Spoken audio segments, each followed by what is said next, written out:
ही CM Manohar Lal Khattar का वड्डा बयान सामने आया है। एमएसपी ते कानून बनाना असंभव है। मनोहर लाल खट्टर का कहना है कल पीएम नाल उन्होंने मुलाकात की सी। मुलाकात तो करन तो बाद उन्होंने कहा है कि एमएसपी ते हुणे कानून बनाना असंभव है। किसान एमएसपी की कानूनी गारंटी ते अड़े हुए ने। सरकार का तर्क है कि अगर सरकार सारियां फसलों ते एमएसपी ते कानून गारंटी देंदी है तो सरकार ते फसल खरीदण का दबाव पवेगा। ते फिलहाल एमएसपी दे कानून बनाने दे मूड च नहीं है सरकार। अभी तो इस पर चर्चा कोई हुई नहीं है, लेकिन फिर भी किसानों में या जो विशेषज्ञ हैं, जो अर्थशास्त्री हैं कृषि के, उन सबको भी अलग अलग राय उनकी आ रही है कि ये किसी प्रकार से कानून बनाना इसमें संभव नहीं लगता है। कारण क्या है, कानून बनाने के बाद सरकार के ऊपर ही उन्नस आ जाता है कि सारी फसल पर अगर कोई और नहीं खरीदे तो सरकार खरीदेगी। तो सरकार का इतनी आवश्यकता भी नहीं है और उसका एक सिस्टम बनना संभव भी नहीं है। आवश्यकता के हिसाब से ज़्यादा आवश्यकता जितनी होगी उस सरकार खरीदेगी। हरियाणा सरकार पहले से ही, अभी तो केंद्र सरकार की केवल 2 फसलें हैं जो एमएसपी पर खरीदते हैं, हम तो 12-13 फसलें खरीद रहे हैं। किसानां ने अंदोलन दे 1 साल पूरा होण ते दिल्ली दी बहुरां ते शक्ति प्रदर्शन कीता। किसानां दी हुण अगली रणनीति की होवेगी ਇਹ ਤਾਂ ਅੱਜ ਦੀ ਮੀਟਿੰਗ 'ਚ ਸਾਫ਼ ਹੋਵੇਗਾ। ਪਰ ਪੰਜਾਬ ਦੇ ਕਿਸਾਨ ਆਗੂਆਂ ਨੇ ਕਾਨੂੰਨ ਵਾਪਸੀ ਨੂੰ ਮੋਰਚੇ ਦੀ ਜਿੱਤ ਦੱਸਿਆ, ਪਰ ਪੇਚ ਐਮਐਸਪੀ ਤੇ ਫਸਿਆ ਹੋਇਆ ਹੈ।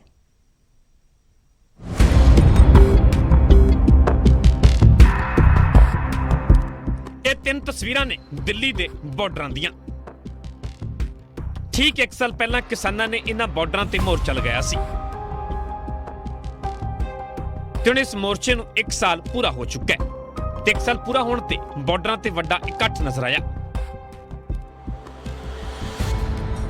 ਤੇ ਟਿੱਕਰੀ ਬਾਰਡਰ ਤੇ ਮਹਾ ਪੰਚਾਇਤ ਕਰਕੇ ਸ਼ਕਤੀ ਪ੍ਰਦਰਸ਼ਨ ਵੀ ਕੀਤਾ ਗਿਆ।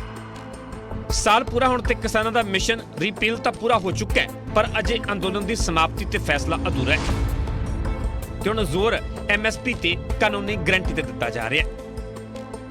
ਹਾਲਾਂਕਿ ਪੰਜਾਬ ਦੇ ਕਿਸਾਨ ਆਗੂਆਂ ਦਾ ਇਹ ਮੰਨਣਾ ਹੈ ਕਿ ਮਾਹੌਲ ਬਦਲਿਆ ਹੈ।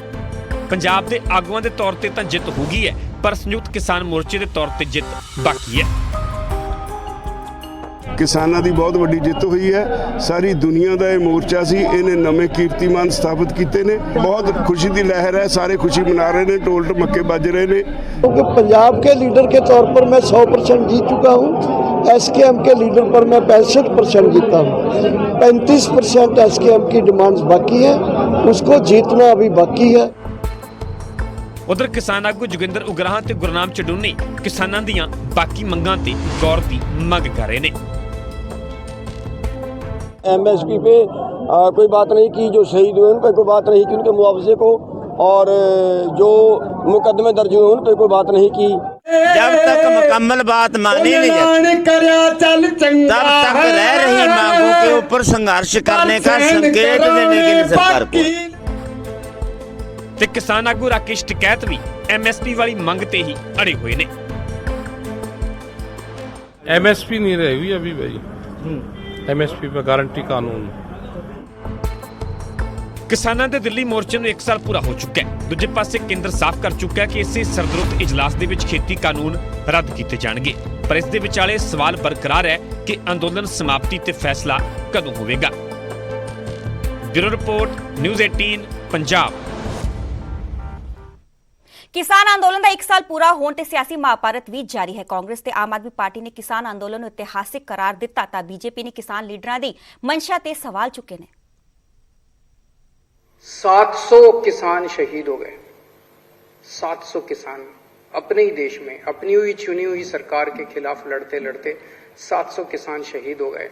उन सभी किसानों को मैं नमन करता हूं, लेकिन एक खुशी की बात यह कि उनकी आत्मा को अब शांति मिल रही होगी, क्योंकि उन्होंने जिस चीज के लिए शहादत दी वो अंत में लक्ष्य पूरा हुआ और किसानों की जीत हुई। एक ऐसा समाजिक अंदोलन है जिन्हें सब नूं जवाबदेही बनाया। सरकारां नूं वक्त पाया, जालम सरकारां नूं वक्त पाया, उन्हां दा गोडा लवाया और ये दिखाया कि लोकतंत्र की ताकत की हुंदी। जिन्हां शहादत दी है इस संघर्ष दे विच नमन करदा और ये कहना कि उन्होंने सुनहरे अखरां दे विच इस किसान मोर्चे नूं इतिहास के पन्नियां च दर्ज कराया। असल च ये अंदोलन किसान हितां दा पूरक ही नहीं सी। ਇਹ ਕਿਸਾਨ ਜਥੇਬੰਦੀਆਂ ਦਾ ਅੰਦੋਲਨ ਆ। ਕਿਸਾਨ ਜਥੇਬੰਦੀਆਂ ਨੇ ਇਹ ਅੰਦੋਲਨ ਆਪਣੇ ਸਿਆਸੀ ਹਿੱਤਾਂ ਨਾਲ ਉਹਨਾਂ ਦਾ ਸੰਬੰਧ ਆ।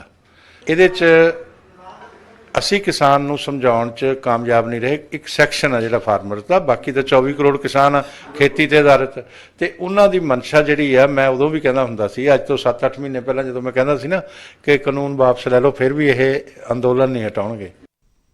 3 ਖੇਤੀ ਕਾਨੂੰਨਾਂ ਦੇ ਰੱਦ ਹੋਣ ਤੋਂ ਬਾਅਦ ਨਿਹੰਗ ਜਥੇਬੰਦੀਆਂ ਨੇ ਰਵਨੀਤ ਬਿੱਟੂ ਨੂੰ ਉਹਨਾਂ ਦਾ ਵਾਅਦਾ ਯਾਦ ਦਿਵਾਇਆ ਹੈ। ਜਥੇਬੰਦੀਆਂ ਨੇ ਮੰਗ ਕੀਤੀ ਹੈ ਕਿ ਬਿੱਟੂ ਹੁਣ ਰਾਜੋਆਣਾ ਸਮੇਤ ਬੇਅੰਤ ਸਿੰਘ ਦੇ ਕਤਲ ਕਾਂਡ ਵਿੱਚ ਸ਼ਾਮਲ ਮੁਲਜ਼ਮਾਂ ਦੀ ਸਜ਼ਾ ਮੁਆਫੀ ਲਈ ਅੱਗੇ ਆਉਣ। ਉਧਰ ਰਵਨੀਤ ਬਿੱਟੂ ਅਤੇ ਉਹਨਾਂ ਦੇ ਭਰਾ ਗੁਰਕੀਰਤ ਕੋਟਲੀ ਦਾ ਬਿਆਨ ਵੀ ਸਾਹਮਣੇ ਆਇਆ ਹੈ। ਉਹਨੇ ਕਿਹਾ ਸੀ ਕਿ ਜਿੱਦਾਂ ਆਪਣੇ ਘੱਟੋ 20 ਸਾਲ ਤੋਂ ਉਮਰਾਂ ਤੋਂ ਕਹਿ ਤੋਂ ਉੱਪਰ ਹੋ ਗਏ, ਜਿਸ ਤਰ੍ਹਾਂ ਜਗਤਾਰ ਸਿੰਘ ਹਵਾਰਾ, ਇਹਨਾਂ ਦੀ ਮਤਲਬ ਆਪਾਂ ਮਤਲਬ ਰਿਹਾਈ ਕਹਿੰਦੇ ਆ ਕਿ ਉਹਨਾਂ ਨੂੰ ਰਿਹਾਈ ਦੇਣੀ ਚਾਹੀਦੀ ਆ।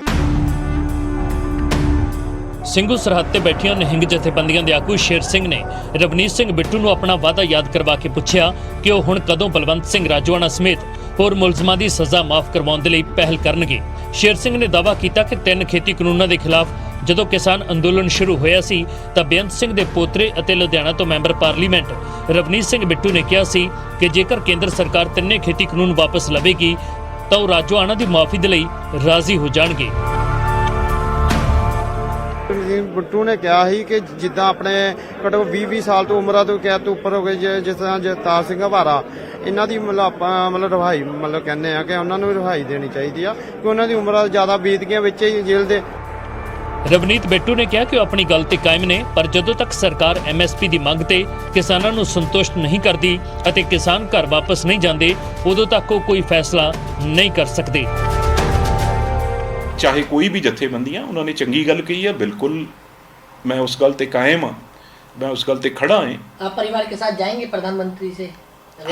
हजे मैं तो अपनी गल कीती सी, हजे होण तां दो, हजे गल तां जिहड़ी सिरे चढ़न दो, ते उदों बाद आ जिहड़ा ओह तुहाडे मूहरे रूबरू हो के सारी गल करांगे। पर पंजाब सरकार दे विच कैबिनेट मंत्री ਅਤੇ ਬੇਅੰਤ ਸਿੰਘ ਦੇ ਦੂਸਰੇ ਪੋਤਰੇ ਗੁਰਕੀਰਤ ਸਿੰਘ ਕੋਟਲੀ ਰਾਜੋਆਣਾ ਦੀ ਮਾਫੀ ਦੇ ਖਿਲਾਫ ਨਜ਼ਰ ਆ ਰਹੇ ਨੇ। ਪਰ ਜਿੱਥੋਂ ਤੱਕ ਰਾਜੋਆਣੇ ਦਾ ਸੰਬੰਧ ਆ, ਇੱਕ ਡਰੈਡਡ ਮਿਲੀਟੈਂਟ ਹੈ। ਜਦੋਂ ਤੱਕ ਰਾਜੋਆਣਾ ਦੇਸ਼ ਦੇ ਕਾਨੂੰਨ ਵਿੱਚ ਵਿਸ਼ਵਾਸ ਨਹੀਂ ਰੱਖਦਾ, ਜਦੋਂ ਤੱਕ ਉਹ ਇੱਕ ਆਮ ਨਾਗਰਿਕ ਦੇ ਤੌਰ ਤੇ ਜ਼ਿੰਦਗੀ ਬਤੀਤ ਕਰਨ ਦੇ ਲਈ ਨਹੀਂ ਵਚਨਬੱਧਤਾ ਦੁਹਰਾਉਂਦੇ, ਤਾਂ ਉਹਨਾਂ ਨੂੰ ਮਾਫ ਕਰਨਾ ਕੋਈ ਠੀਕ ਨਹੀਂ। ਬਲਵੰਤ ਸਿੰਘ ਰਾਜੋਆਣਾ ਦੇ ਵੱਲੋਂ ਆਪਣੀ ਸਜ਼ਾ ਮੁਆਫੀ ਦਾ ਫੈਸਲਾ ਜਲਦ ਕਰਨ ਦੇ ਲਈ ਸੁਪਰੀਮ ਕੋਰਟ ਦੇ ਵਿੱਚ ਪਟੀਸ਼ਨ ਪਾਈ ਗਈ ਹੈ, ਜਿਸ ਤੇ ਸੁਪਰੀਮ ਕੋਰਟ ਨੇ ਕੇਂਦਰ ਸਰਕਾਰ ਨੂੰ ਨਿਰਦੇਸ਼ ਦਿੱਤੇ ਨੇ ਕਿ ਉਹ ਇਸ ਤੇ ਜਲਦ ਫੈਸਲਾ ਕਰੇ। ਰਾਜੋਆਣਾ ਦੇ ਵਕੀਲ ਨੇ ਅਦਾਲਤ ਨੂੰ ਅਪੀਲ ਕੀਤੀ ਹੈ ਕਿ ਦਵਿੰਦਰਪਾਲ ਸਿੰਘ ਭੁੱਲਰ ਦੀ ਤਰਜ਼ ਉੱਤੇ ਉਸ ਦੀ ਫਾਂਸੀ ਦੀ ਸਜ਼ਾ ਨੂੰ ਉਮਰ ਕੈਦ ਦੇ ਵਿੱਚ ਤਬਦੀਲ ਕੀਤਾ ਜਾਵੇ। ਰਾਜੋਆਣਾ 25 ਸਾਲ ਤੋਂ ਸਾਬਕਾ ਮੁੱਖ ਮੰਤਰੀ ਬੇਅੰਤ ਸਿੰਘ ਦੇ ਕਤਲ ਮਾਮਲੇ ਵਿੱਚ ਜੇਲ੍ਹ ਵਿੱਚ ਬੰਦ ਹੈ ਅਤੇ ਉਸ ਦੀ 9 ਸਾਲ ਤੋਂ ਮੁਆਫੀ ਦੀ ਪਟੀਸ਼ਨ ਰਾਸ਼ਟਰਪਤੀ ਦੇ ਕੋਲ ਪੈਂਡਿੰਗ ਪਈ ਹੈ। ਚੰਡੀਗੜ੍ਹ ਤੋਂ ਪੰਕਜ ਕਪਾਹੀ ਦੇ ਨਾਲ ਦਿੱਲੀ ਤੋਂ ਨਪਿੰਦਰ ਬਰਾੜ, ਨਿਊਜ਼ 18।